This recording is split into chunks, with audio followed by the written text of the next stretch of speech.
Hey everybody, Roger Levin here with your Specialty Practice Production Pearl of the Week. Love to bring you real stories. I got a call from one of 4 partners in a specialty practice, and he was very, very frustrated. The 2 younger partners wanted to enroll for a referral marketing consulting, and this is not about consulting, not that you should do consulting. You should definitely be doing referral marketing, but that's not the point. And the senior partners didn't want to spend the money. Now, I get that. You have to make decisions, you have to look at overhead, you have to allocate. But they were frustrated because they felt that as the younger partners, they had a much longer trajectory of their career, and they wanted the opportunity to have a great career. The senior partners were blocking it, and it seemed like we had a coalition of 2 younger, 2 older, and 2 different opinions. How do you work this out? And there are a lot of different answers, but what it really comes down to is making decisions. And making decisions should be logic-based before it's financial-based. The senior partners, and I've seen this many times, and I get it. They didn't want to spend the money. They wanted it going to their incomes. They're getting near retirement. And the younger partners are thinking, I've got to invest in my future because the future and the present is not as easy and straightforward as the past.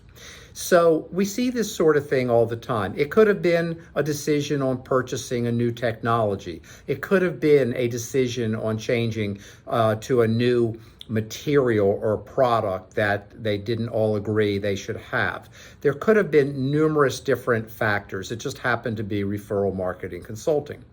And my advice was to go back and create a logical discussion. It's not about whether they should spend the money. Now that's a good point, but that comes later. First is it a good idea? What will it do for us? What is the return on investment? How long does it take to get return on investment? And then how would we have to pay for it?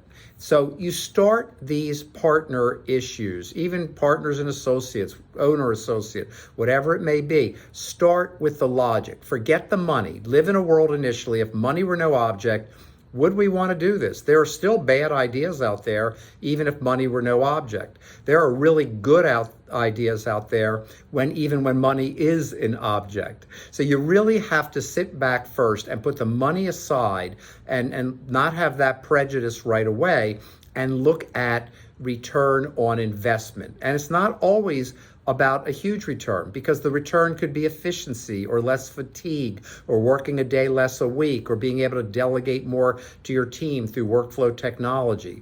So again, this wasn't just about referral marketing, but that was the real life call that I got. Nobody calls me about workflow technology, although I am studying very hard how to increase practice production and efficiency with workflow technology, but that's another pearl for another week. As always, I wish you increased practice production and referrals every year, and I'll see you next week.